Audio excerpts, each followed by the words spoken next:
Hello everyone, welcome back to my channel study law with K. आज हम पढ़ेंगे chapter 2 of Indian contract act, जो कि बात करता है contracts, voidable contracts and void agreements की। तो इसमें हम कवर करेंगे सेक्शन 10 एंड 12, क्योंकि सेक्शन 11 मैंने एक दूसरी वीडियो में कवर किया हुआ है। उसका लिंक आपको डिस्क्रिप्शन बॉक्स में मिल जाएगा, आप देख लेना।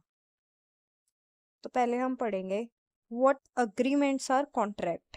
तो मैंने अग्रीमेंट की डेफिनेशन पढ़ाई थी लेक्चर 1 में, जो कि दी हुई है हमें सेक्शन 2H में। तो ये डेफिनेशन क्या कहती है? Agreement enforceable by law is a contract. जो एग्रीमेंट लॉ के द्वारा एनफोर्सिबल है, लागू किए जा सकते हैं, उनको हम बोलते हैं कॉन्ट्रैक्ट। तो सेक्शन 10 हमें बताता है व्हाट अग्रीमेंट्स आर कॉन्ट्रैक्ट्स। तो कौन से वो एग्रीमेंट्स है जो कॉन्ट्रैक्ट्स बनते हैं, तो ये हमें बताया गया सेक्शन 10 में। बेयर लैंग्वेज पढ़ते हैं। All agreements are contract if they are made by free consent. पहला point, free consent of parties competent to contract. Parties competent to contract, ये है हमारा सेक्शन 11। ये है point 2।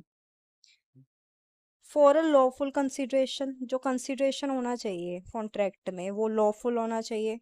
And a lawful object, जो contract का ऑब्जेक्ट है वो भी लॉफुल होगा। And are not hereby expressly declare void. इसके अलावा जिन कॉन्ट्रैक्ट्स को by law expressly void declare नहीं किया गया है, वो अग्रीमेंट्स हमारे क्या बनते हैं? कॉन्ट्रैक्ट्स बनते हैं। अब इसको थोड़ा डिटेल में पढ़ लेते हैं। This mean that a contract must have the following elements. कौन कौन से एलिमेंट्स है? पहला है agreement. There must be an offer, acceptance between the parties which create mutual obligation, perform the terms of contract। तो कॉन्ट्रैक्ट बनता कैसे है?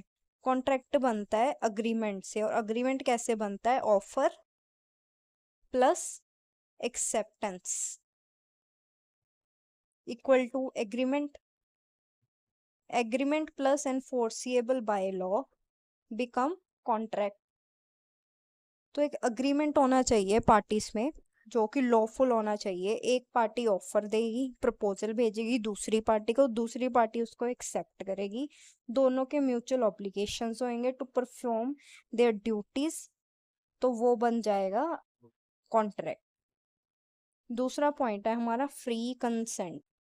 जो दूसरी पार्टी है, जो कॉन्ट्रैक्ट में एंटर कर रही है, जो प्रपोजल को एक्सेप्ट कर रही है, उसका कंसेंट क्या होना चाहिए? Free consent. The parties must agree to the contract voluntarily. वो अपनी मर्जी से, अपनी इच्छा से अग्री करना चाहती होनी चाहिए। विदाउट कोअर्शन, कोअर्शन भी हम डिटेल में पढ़ेंगे। Without fraud, mistake and undue influence और मिसरिप्रेजेंटेशन, ये सारे हम आगे वाले सेक्शंस में कवर करेंगे। फ्री कंसेंट क्या होना चाहिए? कोअर्शन, फ्रॉड, मिस्टेक और अनड्यू इन्फ्लुएंस और मिसरिप्रेजेंटेशन से फ्री होना चाहिए। थर्ड है कॉम्पिटेंसी ऑफ पार्टीज। तीन पार्टीज दी हुई हैं जो कॉम्पिटेंट होती हैं। ये हमने सेक्शन 11 में कवर किया था। वीडियो डिस्क्रिप्शन बॉक्स में है वीडियो का link.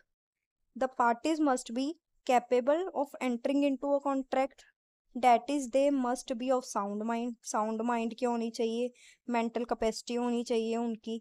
Not disqualified by the law. Age of majority, that is your 18 years of as.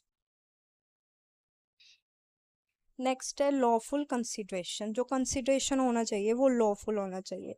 The parties must exchange something value और प्रॉमिस टू डू और अब्सटेन फ्रॉम डूइंग समथिंग। जो party का contract में जो consideration है, जो कि exchange होता है, जैसे ए ऑफर करता है बी को to sell his house for 500 rupees. तो जो ये 500 रुपीज है, ये क्या है? हमारी कंसिडरेशन अमाउंट। इस जो अमाउंट की कुछ वैल्यू होनी चाहिए फॉर बी। और या फिर इसकी जगह वो कोई प्रॉमिस करता है, उस प्रॉमिस कुछ करने का या कुछ ना करने का, उसकी कोई वैल्यू होनी चाहिए जो इन रिटर्न वो दे रहा है दूसरी पार्टी को to do the contract. The consideration must be legal, not oppose to the public policy. अब ये जो कंसिडरेशन है वो लीगल होनी चाहिए। ये नहीं होना चाहिए कि ए कॉन्ट्रैक्ट कर रहा है बी के साथ कि तुम मेरा हॉर्स खरीद लो, बदले में मैं तुम्हारे लिए सी का मर्डर कर दूंगा। तो ऐसे कॉन्ट्रैक्ट्स जो कि इलीगल है या फिर पब्लिक पॉलिसी के अगेंस्ट है, वो एक लॉफुल कंसिडरेशन नहीं रखते और वो कॉन्ट्रैक्ट भी नहीं बनते, वो होते हैं वॉइड। नेक्स्ट है लॉफुल ऑब्जेक्ट। जो कॉन्ट्रैक्ट आप कर रहे हो उसका ऑब्जेक्ट लॉफुल होना चाहिए। The purpose of the contract must be lawful, not immoral, illegal, against public policy.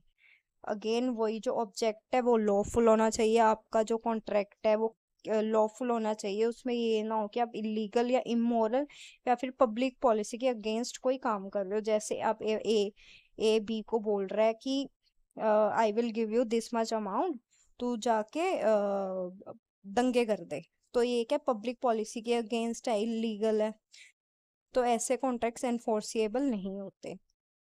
Last point है नॉट एक्सप्रेसली डिक्लेयर वॉइड। ऐसे कॉन्ट्रैक्ट जिनको एक्सप्रेसली वॉइड डिक्लेयर नहीं किया गया, वो भी कॉन्ट्रैक्ट क्या होते हैं हमारे, एनफोर्सिएबल होते हैं। The contract must not fall under any of the categories of wide contract. Wide contract की कैटेगरी में फॉल नहीं होना चाहिए। मेंशन इन दिस एक्ट, इस एक्ट में मेंशन किए गए हैं, हम आगे वाले सेक्शंस में पढ़ेंगे उसको डिटेल में। Such as agreement in restraint of trade, marriage, legal proceeding. Example दे देती हूँ यहाँ पे, जैसे कि ए बी के साथ कॉन्ट्रैक्ट करता है कि तू पूरी जिंदगी शादी नहीं करेगा, तो जो ये कॉन्ट्रैक्ट है ये वॉइड कॉन्ट्रैक्ट होते हैं। ऐसा कोई कॉन्ट्रैक्ट एनफोर्सिएबल है ही नहीं है। या फिर आप ट्रेड का कोई बोलते हो कि तुम ट्रेड नहीं कर सकते हो, वो भी कॉन्ट्रैक्ट क्या होते हैं हमारे, वॉइड कॉन्ट्रैक्ट्स होते हैं। तो ये कॉन्ट्रैक्ट्स हमारे लॉ के द्वारा एनफोर्सिएबल नहीं होते। नेक्स्ट टाइम पढ़ेंगे सेक्शन 12। सेक्शन 12 बात करता है what is a sound mind for purpose of contracting. Contract करने के लिए साउंड माइंड होता क्या है, बेयर लैंग्वेज देखते हैं section 12। A person is said to be of sound mind for the purpose of making contract if at the time when he makes it he is capable of understanding it and forming a rational judgment as to its effect upon his interest। तो एक sound mind का व्यक्ति कौन होता है, जैसे कि contract हो रहा है ए और बी के बीच में, जिस वक्त कॉन्ट्रैक्ट हो रहा है, जो बी है, बी कैपेबल होना चाहिए अपनी मेंटल कंसेंट देने के लिए, वो होशो हवास में होना चाहिए, उसको समझ आना चाहिए कि बी जो कॉन्ट्रैक्ट करना चाहता है उसके लीगल कॉन्सिक्वेंसेस क्या हैं, लीगल ऑब्लिगेशंस क्या हैं, टर्म्स एंड कंडीशंस क्या हैं। अगर बी समझ लो उस वक्त इंटॉक्सिकेटेड है, अल्कोहल के नशे में है, या फिर वो मेंटली इनकैपेबल है, तो वो कॉन्ट्रैक्ट हमारा क्या हो जाएगा, वॉइड कॉन्ट्रैक्ट, तो एक वैलिड कॉन्ट्रैक्ट नहीं होगा। A person who is usually of unsound mind. एक व्यक्ति जो वैसे तो अनसाउंड माइंड का है, मेंटली कैपेबल नहीं है, but occasionally of sound mind में makes a contract when he is of sound mind. देखो, कुछ व्यक्तियों को मतलब मेडिकल कंडीशन होती है कि टाइम टाइम पे उनको दौरे आते हैं, ठीक है।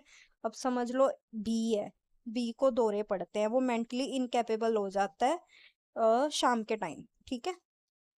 तो जिस वक्त वो मेंटली अनसाउंड माइंड का है उस वक्त तो हम कॉन्ट्रैक्ट नहीं कर सकते, बट जब वो मेंटली फाइन है, उसकी मेंटल कैपेसिटी ठीक है, उसकी अनसाउंडनेस ठीक है, उस वक्त वो कॉन्ट्रैक्ट में एंटर करता है। जब भी हम कॉन्ट्रैक्ट करते हैं तब ये मैटर नहीं करता कि वो पहले से कितने टाइम से मेंटली सिक है। मैटर ये करता है at the time of making contract, जिस वक्त वो कॉन्ट्रैक्ट है उस वक्त उसकी मेंटल कैपेसिटी कैसी है। A person who is usually of sound mind but occasionally of unsound mind may not make a contract when he is of unsound mind। ये भी सेम चीज बोल रहा है कि एक पर्सन जो यूजुअली तो सही है, अपने दिमाग से बिल्कुल ठीक है, साउंड माइंड का है, बट कभी कभी वो अनसाउंड माइंड का हो जाता है, उसको कोई अटैक आता है, वो मेंटली अपने होशोबाज में नहीं रहता, तो जिस वक्त वो अनसाउंड माइंड का है उस वक्त वो एक कॉन्ट्रैक्ट में एंटर नहीं कर सकता। अगर वो करता है तो वो कॉन्ट्रैक्ट बन जाएगा आपका वॉइड कॉन्ट्रैक्ट। इलिस्ट्रेशन देख लेते हैं इसकी। ये इलिस्ट्रेशन आपकी in a lunatic asylum who is at intervals of sound mind may contract during those intervals। तो ये क्या कहता है कि एक लुनेटिक असाइलम में एक पेशेंट है, मतलब एक व्यक्ति जो मेंटली ठीक नहीं है, वो मेंटल हॉस्पिटल में एडमिट है। जिस वक्त वो साउंड माइंड का होता है, मतलब उसको थोड़े थोड़े टाइम पे वो ठीक हो जाता है, तो जिस वक्त जिस इंटरवल में वो साउंड माइंड का है, कैपेबल है मेंटली, उस वक्त वो एक कॉन्ट्रैक्ट में एंटर कर सकता है। दूसरी एग्जांपल देख लो। A sane man who is delirious from fever or who is so drunk that he cannot understand the terms of contract। तो इसमें क्या कह रहा है कि एक इंसान जो मतलब फीवर की वजह से उसकी मेंटल कैपेसिटी इतनी वीक हो गई है कि वो अपने रैशनल डिसीजन लेने के लिए कैपेबल नहीं है, तो ऐसे इंसान को भी हम अनसाउंड माइंड का मानेंगे। और इसमें दूसरा है कि जो ड्रंक इंसान है, एक व्यक्ति जब नशे में है, उस वक्त जब वो कॉन्ट्रैक्ट में एंटर कर रहा है, उसको भी हम वॉइड मानेंगे। और forming a rational judgment as it to effect of his interest can not contract whilst such delirium और ड्रंकनेस लास्ट। जब तक उसकी ये डेलीरियम और ड्रंकनेस रहती है, तब तक वो कॉन्ट्रैक्ट में एंटर नहीं कर सकता। तो सिंपल समझ लो, जैसे ए ने सोचा कि चलो मैं इसको, बी तो वैसे तो ठीक व्यक्ति है, पर इसको मैं इंटॉक्सिकेट करके अल्कोहल पिला के मैं इसके साथ कॉन्ट्रैक्ट कर लूंगा। तो ऐसे टाइम पे अगर आप बी के साथ कॉन्ट्रैक्ट करोगे तो वो हो जाएगा वॉइड कॉन्ट्रैक्ट। एक केस लॉ पढ़ लेते हैं हम इस पे। तो केस का नाम है चक्कू वर्सेस महादेवन, 2007 का केस है। द एपिलान चक्कू, इसको सी रेफर करेंगे हम, on 20 cents of land in 1982 he sold 1 cent of his land for 18,000। 1982 में इस बंदे के पास 20 सेंट्स ऑफ लैंड होती है, जिसमें से ये एक बेच देता है 18,000 की। Later in 1983 he sold 3 cents of land to the defendant Mahadevan, इसको रेफर करेंगे हम as M, for a meagre amount of 1,000। कितने पैसों के लिए? 1,000 के लिए 1983 में ये 3 सेंट ऑफ लैंड महादेवन को बेच देता है। Then this sale was contented by C and his wife. ये सेल कौन करता है? सी और उसकी बीवी, wife. That it was null and void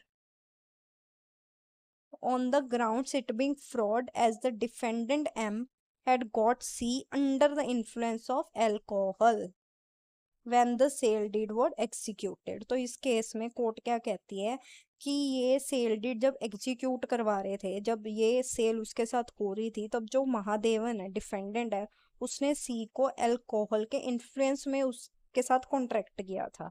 तो इस कॉन्ट्रैक्ट को court null and void declare कर देती है। Thanks for watching guys. अगर आपको सेशन अच्छा लगा तो चैनल को सब्सक्राइब करें।